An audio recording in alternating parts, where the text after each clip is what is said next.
Hello friends, how are you? So let's continue with our discussion on cost accounting standards. और हम लोगों ने cost accounting standard 15 तक हम लोगों ने complete कर लिया था. So moving on to cost accounting standard number 16, cost accounting standard on depreciation and amortization. ठीक है जी, चलो. तो पहले तो ऑब्जेक्टिव स्कोप सर सेम वही चीज़ है. डेफिनेशंस पे आते हैं. एमोर्टाइजेशन क्या है? It is the systematic allocation of the depreciable amount of an intangible asset over its useful life. Sir कोई इनटेंजिबल एसेट है जैसे कि पेटेंट्स हैं, ट्रेडमार्क्स हैं, राइट्स, ये सब चीज़ें एसेट है और उसका जो बेनिफिट है वो हम ओवर द ईयर्स इंजॉय करने वाले हैं. ठीक है, उसकी जो भी डेप्रिसिएशन बनती है, ठीक है ना, उसकी जो भी डेप्रिसिएशन वो ओवर द ईयर्स जितने साल तक हमने उसका बेनिफिट लेना है उसमें हम लोग उसको डिवाइड करेंगे. तो उसको हम लोग बोलते हैं एमोर्टाइजेशन. कि किसी भी अगर इनटेंजिबल एसेट का हम लोग जो बेनिफिट है वो ओवर मल्टीपल ईयर्स लेने वाले हैं तो जो भी उसकी डेप्रिशिएबल अमाउंट है उसको हम लोग उतने साल में डिवाइड करते हैं. ठीक है जी, ताकि हर साल में उसको हम लोग डेप्रिसिएशन को एज एन एक्सपेंस अपनी बुक्स में चार्ज कर सकें. एसेट क्या है sir? Asset is a resource controlled by an entity as a result of past events. हमने पीछे कुछ खर्चा किया था जिसके कारण हमारे पास एक ऐसा रिसोर्स है जिसको हम लोग कंट्रोल करते हैं, जिसको एक एंटिटी कंट्रोल करती है. From which the future economic benefits are expected to flow to the entity. उस एसेट को यूज करके हम लोग फ्यूचर में उसका बेनिफिट लेंगे. ठीक है, तो ये हो गया सर एसेट का. कॉस्ट ऑब्जेक्ट करंट एसेट हम लोगों को पता ही है सर. करंट एसेट तो हम लोग सबको पता है, पढ़ चुके हैं.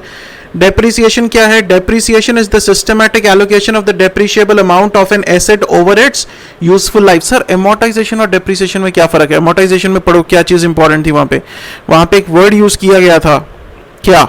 Intangible asset. ठीक है, चीज वही है कि systematic allocation over the useful life. Depreciable amount, the cost of an asset or other amount substituted for cost in the financial statements less its residual value. Sir depreciable amount वो amount है जिसके ऊपर हम लोग depreciation charge करते हैं. जैसे कि मैं कहता हूं कि मैंने कोई एसेट आज खरीदा सर 10 लाख का. ठीक है, हम लोग डेप्रिसिएशन किस तरह से करते हैं? अगर एसएलएम की बात करें, मैं कहता हूं 10 लाख का आज खरीदा, उसकी 1 लाख की मुझे क्या मिल जाएगी? Salvage value. और उसकी 9 ईयर्स की लाइफ है तो मैं डेप्रिसिएशन पर ईयर कितनी आई मेरे पास? 1 लाख डेप्रिसिएशन आई ना. तो मेरी डेप्रिशिएबल अमाउंट क्या है सर? डेप्रिशिएबल अगर अमाउंट की बात करूं तो this is my depreciable amount. इसे हम लोग कहते हैं हमारी डेप्रिशिएबल अमाउंट. ठीक, जिसके ऊपर हम लोग डेप्रिसिएशन चार्ज करते हैं. राइट, चलो. Depreciable fixed and intangible assets are the assets which are expected to be used during more than one accounting period, have the limited useful life, are held by the enterprise for use in the production or supply of goods and services, for rental to the others, or for administrative purposes and not for the purpose of sale in the ordinary course of business. कहना क्या चाहता है? वो कहता है asset क्या है कि जिसका हम लोग जो बेनिफिट है वो मल्टीपल ईयर्स में लेंगे. कितने साल वो एसेट चलेगा वो एक डिफाइंड है, लिमिटेड यूजफुल लाइफ है. ये नहीं है कि सर सालों साल चलता ही जाएगा. एक एसेट जो है एक एक्सपेक्टेड पीरियड के बाद जो है उसकी यूजेज जो है वो खत्म हो जाती है सर. ठीक है, उससे हमें बेनिफिट्स मिलना खत्म हो जाते हैं, उसकी कॉस्ट बढ़ जाती है. सिंपल एग्जांपल है सर, एक कार है. क्या आप एक ही कार को जिंदगी भर चला सकते हो? नहीं सर, एक टाइम ऐसा आएगा कि उसके बाद उसकी रिपेयर एंड मेंटेनेंस की कॉस्ट ज्यादा होगी और उसका बेनिफिट आपको कम होगा. ठीक, तब आप क्या करते हो? कार रिप्लेस करते हो. वही चीज है कि ये जो एसेट है उसका बेनिफिट आप मल्टीपल ईयर्स में लोगे. एक लिमिटेड यूजफुल लाइफ है जिसके बाद वो एसेट जो है आपका काम का नहीं रहेगा. It is held for the purpose of production और supply of goods and services. वो जो एसेट है आप नॉर्मल कोर्स ऑफ बिजनेस में सेल परचेज के लिए नहीं रखा आपने एसेट. उस एसेट को यूज करके आप गुड्स की प्रोडक्शन कर रहे हो या फिर कोई सर्विसेज देनी है उसमें आप लोग उस एसेट को यूज कर रहे हो. Right, it is not in the normal course of business. कि नॉर्मल उसको ऑर्डिनरी कोर्स में सेल परचेज के लिए नहीं रखा है. Land is not a depreciable asset, ये तो हम सब बचपन से पढ़ते आ रहे हैं सर। जो लैंड है that is not a depreciable asset. जो बिल्डिंग होती है वो डेप्रिशिएबल होती है, लेकिन जो लैंड है वो डेप्रिशिएबल नहीं होती, क्योंकि उसकी कोई डिफाइंड यूजफुल लाइफ नहीं है सर। लैंड है, लैंड तो सालों साल ऐसी पड़ी है सर, ठीक है ना, वो तो सालों साल ऐसी पड़ी है, लेकिन उसके ऊपर जो बिल्डिंग खड़ी है, एक टाइम ऐसा आएगा कि बिल्डिंग को आपको रेनोवेशन करवानी ही पड़ेगी, ठीक है। तो उसकी एक यूजफुल लाइफ है कि सर 10-15 साल के बाद उस बिल्डिंग को एक बार रिपेयर एंड मेंटेनेंस चाहिए, उसको रेनोवेशन चाहिए, तो उसकी एक यूजफुल लाइफ है। लेकिन लैंड तो सर लैंड है, वो ऐसे ही रहेगी, ठीक। It does not have a defined useful life. Now, what is the residual or the salvage value? Sir जो वैल्यू हमें एक एसेट की यूजफुल लाइफ के एंड में हमें लगता है कि उस एसेट को हम लोग बेच के उतनी वैल्यू हमें मिल सकती है, ठीक है। क्या कहते हैं? The estimated amount that an entity would currently obtain from the disposal of an asset. अगर आज भी एसेट को बेचते हैं तो कितना पैसा हमें मिल सकता है after deducting the estimated cost of disposal, ठीक है। उस कोई अगर डिस्पोजल कॉस्ट है उसको माइनस करने के बाद नेट हमें कितना पैसा मिल सकता है if the asset were already of the age and in condition expected at the end of the useful life. कहता है जो सपोज 10 साल एक एसेट की लाइफ थी, आज हम 10th ईयर पे बैठे हैं, ठीक है ना। एक एसेट हमने 10 साल पहले खरीदा था, उसकी जो यूजफुल लाइफ थी that is 10 years and we are sitting at the 10th year. Now we have to identify that if we go to the market and sell that asset, then what is the amount that we are going to get from that asset minus if any disposal cost that we have to incur. What can be the disposal cost related to that? Disposal cost क्या हो सकती है sir इससे related? Disposal cost हो सकती है कि sir asset को अपनी फैक्ट्री से लेके किसी के गोडाउन तक पहुंचाना जिसको बेच रहे हैं, उसमें हो सकता है हमें 1000-2000 रुपए लगाने पड़ जाए, तो that is called the disposal cost. तो नेट हमारी पॉकेट में कितना पैसा आएगा उसको हम लोग बोलते हैं रेजिडुअल और द सैल्वेज वैल्यू, ठीक है जी। Useful life of the asset, the useful life of the asset is either the period over which the asset is expected to be available for use by an entity, कि एक entity कितने साल के लिए उस एसेट को use करेगी, the number of production or the similar units expected to be obtained from the use of asset by the entity। एक तो हो गया कि नंबर ऑफ ईयर के बेसिस पे कि हम लोग इस मशीनरी को 7 years यूज करेंगे या 8 years यूज करेंगे या 10 year यूज करेंगे, या फिर दूसरा एंगल ये आता है कि सर इस मशीन से हम लोग जो भी इसकी लाइफ है हम लोग उस ड्यूरेशन में 1 लाख यूनिट्स मैन्युफैक्चर करेंगे।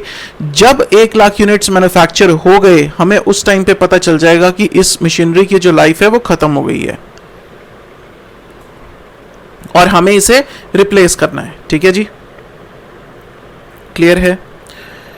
तो ये हो गया यूजफुल लाइफ। अब principles of measurement, cost accounting 16 के हिसाब से डेप्रिसिएशन की जो वैल्यूएशन है, जो मेजरमेंट है, कॉस्ट अकाउंटिंग स्टेटमेंट्स में दिखाने के लिए, हम लोग फाइनेंशियल अकाउंट्स की बात नहीं कर रहे सर, वहां अकाउंटिंग स्टैंडर्ड्स में डेप्रिसिएशन का अलग से दे रखा है सब कुछ, ठीक है। हम लोग कॉस्ट अकाउंटिंग स्टैंडर्ड के हिसाब से बात कर रहे हैं कि कॉस्ट अकाउंटिंग स्टैंडर्ड में उसने डेप्रिसिएशन के क्या प्रिंसिपल्स दे रखे हैं जो कि कॉस्ट अकाउंटिंग स्टेटमेंट्स में दिखाने के लिए हमें फॉलो करने हैं। Depreciation and amortization shall be measured based on the depreciable amount and the useful life। वही करते हैं सर SLM में कि किस वैल्यू पे डेप्रिसिएशन चार्ज करनी है, कितने साल की उसकी लाइफ है, उससे डिवाइड करके 1 साल की डेप्रिसिएशन निकाल लेते हैं। वही चीज उसने यहाँ की। The residual value of an intangible asset shall be assumed to be zero unless, कहता वैसे तो आपको जो सैल्वेज वैल्यू है, जो रेसिडुअल वैल्यू है, उसको जीरो मानना है, unless there is a commitment by the third party to purchase the asset at the end of its useful life। क्या कहता है? कहता सपोज मैंने एक एसेट खरीदा, ठीक है, एक एक्स लिमिटेड से एसेट खरीदा जिसकी लाइफ है 5 years की। एक्स लिमिटेड ने मुझे कमिटमेंट कर दी आज कि 5 साल के बाद जब ये एसेट की लाइफ खत्म हो जाएगी मैं आपसे एसेट वापस ले लूंगा इस प्राइस पे, ठीक है। उसने एक प्राइस भी डिफाइन कर दिया आज की रेट में, तो मुझे पता है कि मैं जब 5 साल के बाद उस एसेट को बेचूंगा मुझे कितना पैसा आएगा, that is the residual value. अगर तो ये कमिटमेंट है फिर तो रेजिडुअल वैल्यू जीरो नहीं होगी, अदरवाइज जो रेजिडुअल वैल्यू है आपकी वो जीरो लेनी है। दूसरा केस क्या है? There is an active market for the asset, कहता है अगर जो आपका एसेट है उसकी एक्टिव मार्केट है और आपको लगता है कि at the end of the useful life आपका वो एसेट बिक जाएगा, the residual value can be determined by reference to that market. हम लोग डिफाइन कर सकते हैं कि सर 5 साल बाद भी इसकी एक्टिव मार्केट और कितने का हम लोग इसे बेच सकते हैं, तो रेजिडुअल वैल्यू हम लोग ले सकते हैं।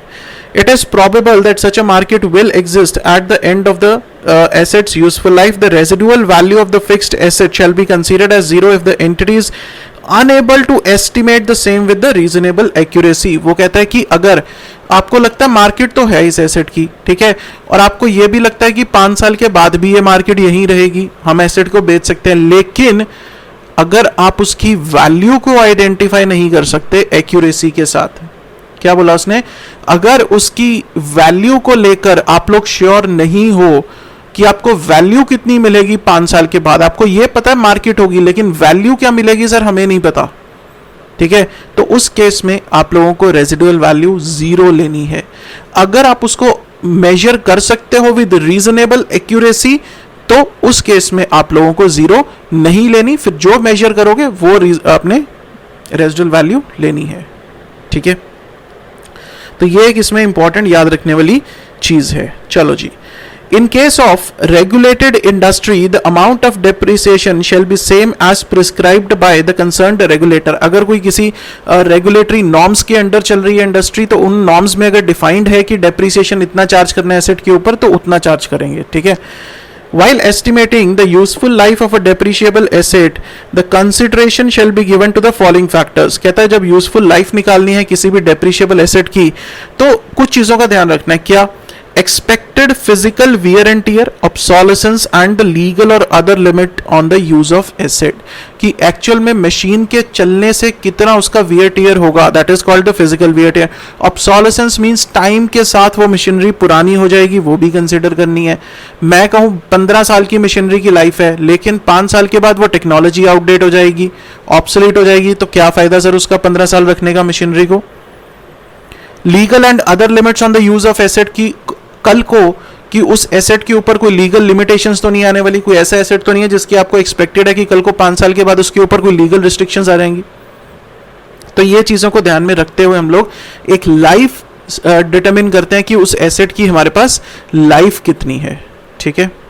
चलो, the useful life of an intangible asset that arises from the contractual or other legal rights shall not exceed the period of contractual or the other legal rights, but may be shorter depending upon the period over which the entity expects to use the asset। intangible sir trademark लिए हमने, trademark क्या है, intangible asset है। अगर trademark हम लोगों ने contract किया है किसी के साथ, ठीक है, कॉन्ट्रैक्ट किया 5 साल का, राइट, तो उसकी यूजफुल लाइफ जो है वो कहता है 5 साल से ज्यादा नहीं हो सकती, उससे कम हो सकती है।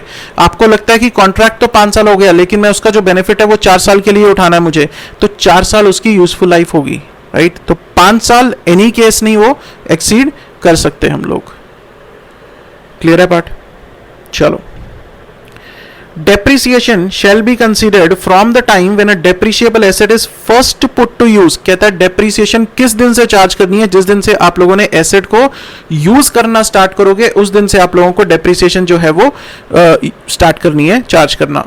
depreciation of any addition or extension to an existing depreciable asset which becomes an integral part of that asset shall be based on the remaining useful life of the asset। कहना क्या चाह रहा है सर, 2000 इसका point का क्या meaning है sir, 2007 में मैंने एक मशीनरी खरीदी जिसकी लाइफ थी 10 साल, दैट इज 2017 तक, ठीक है।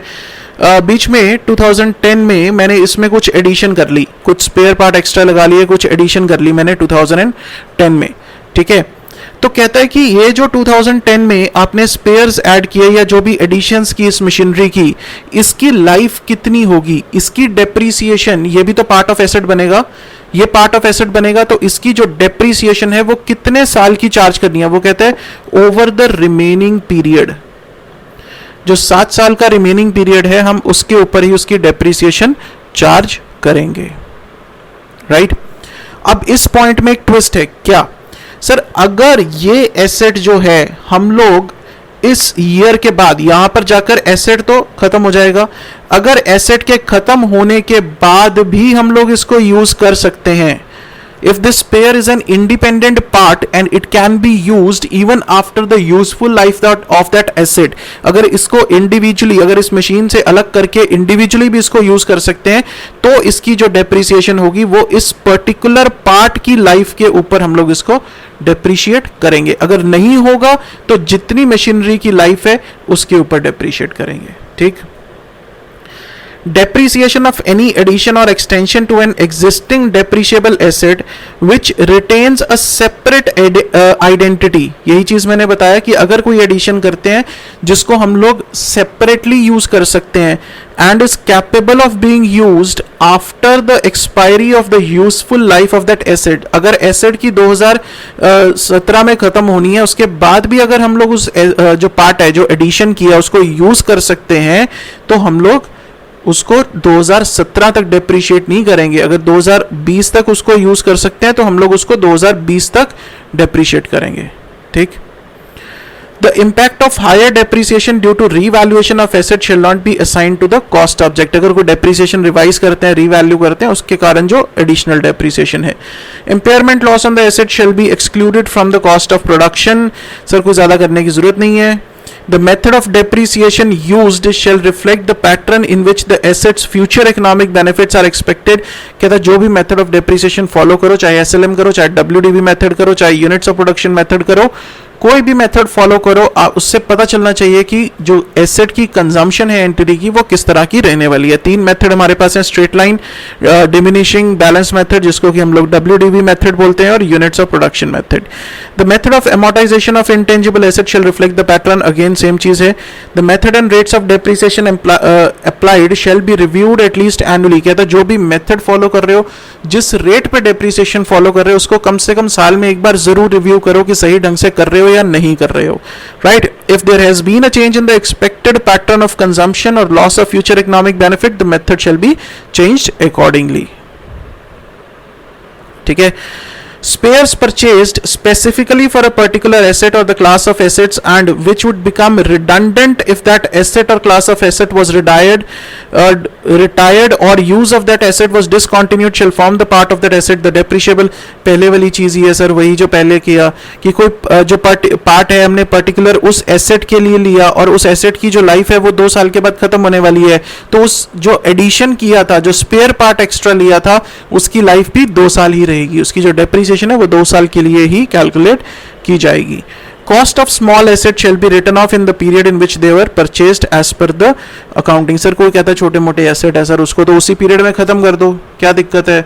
कोई 2, 4, 5 हजार का है, उसको उसी पीरियड में खत्म कर दो. Depreciation of an asset shall not be considered in case the cumulative depreciation exceeds the original cost.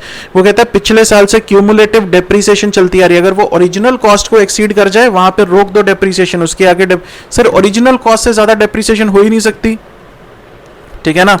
Original cost से ज्यादा, original cost less residual value से ज्यादा आपकी डेप्रिसिएशन चार्ज नहीं हो सकती. अगर कहीं पर भी बुक्स में क्यूमुलेटिव पीछे से इकट्ठी करते करते करते डेप्रिसिएशन ला रहे हो, तो उस डेप्रिसिएशन को वहां पर रख दो जहां पर जो ओरिजिनल कॉस्ट से अगर ज्यादा होने लगे उससे पहले हम लोग उसको खत्म कर देंगे. ठीक है.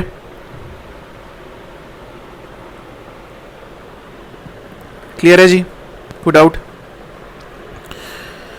Where depreciation for an addition of an asset is measured on the basis of the number of days for which the asset was used for the preparation and presentation of financial depreciation of the asset for assignment to the cost of object shall be measured in relation to the period the asset actually used. क्या मतलब sir, addition किया एक asset में और जो asset था वो अगर आपने 84 डेज के लिए यूज किया, सपोज एक साल में, ठीक है, 84 डेज इन अ ईयर आपने एक एसेट में एडिशन किया और आपने जो एसेट यूज किया that is for 84 days in a year, तो जो एडिशन किया है उस एसेट में उसकी डेप्रिसिएशन जो है वो भी आप 84 डेज की ही चार्ज करोगे, उससे ज्यादा की चार्ज नहीं करोगे.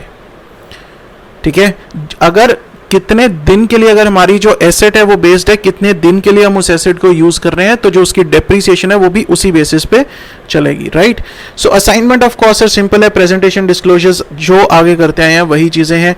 इफेक्टिव डेट है इसकी 1 अप्रैल 2014. ठीक है जी.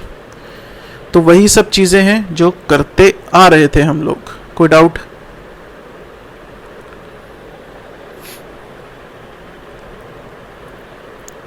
क्लियर है?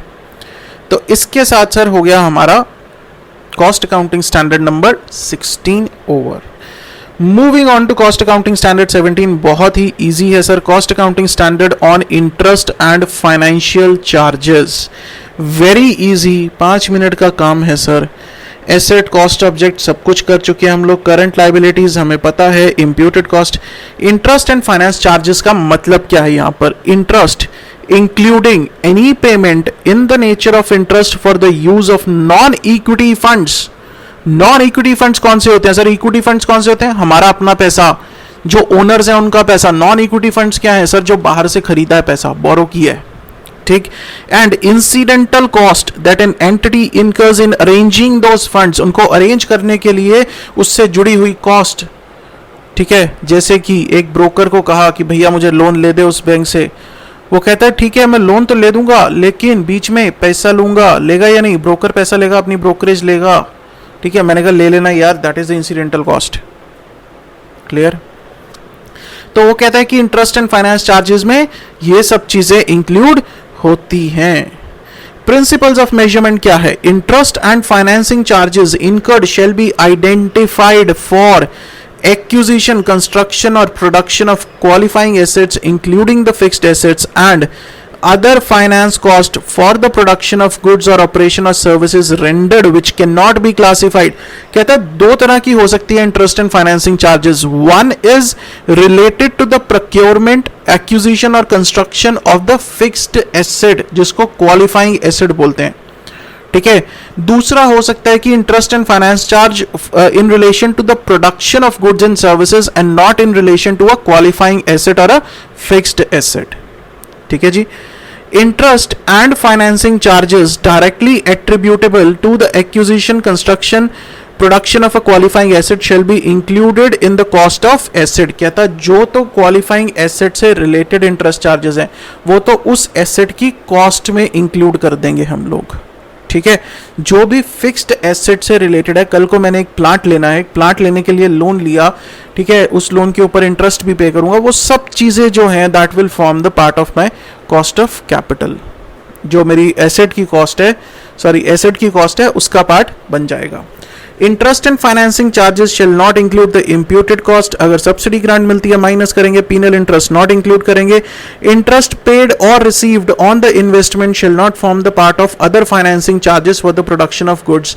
अगर कोई इन्वेस्टमेंट कर रखी है उसके ऊपर इंटरेस्ट पेड और received on the investment shall not form, कोई कहता प्रोडक्शन से रिलेटेड नहीं है उसमें मत इंक्लूड कर देना उसको, ठीक है। उसके बाद sir assignment of cost simple है, डिस्क्लोजर सारा कुछ डिस्क्लोज करना है, कोई सब्सिडी तो नहीं ले रहे। इंटरेस्ट फाइनेंस चार्ज किससे रिलेटेड है, फिक्स क्वालिफाइंग एसेट से रिलेटेड है या नहीं है, तो वो सब चीजें हम लोगों ने डिक्लेयर करनी है। 1 अप्रैल 2014 इज द इफेक्टिव डेट, ठीक है। मैंने पहले कहा था बहुत ही आसान सा है ये 17 कॉस्ट अकाउंटिंग स्टैंडर्ड 17, इसमें कुछ भी नहीं था। 16 वाला जो था दैट इज इंपॉर्टेंट, उसको एक बार अच्छे से गो थ्रू कर लेना। ऑन डेप्रिसिएशन एंड अमोर्टाइजेशन, वो उसके जो रूल्स हैं वो आप लोगों को पता होने चाहिए, उसको अच्छे से एक बार गो थ्रू कर लेना। Right, so that's all for this lecture friends, thank you so much.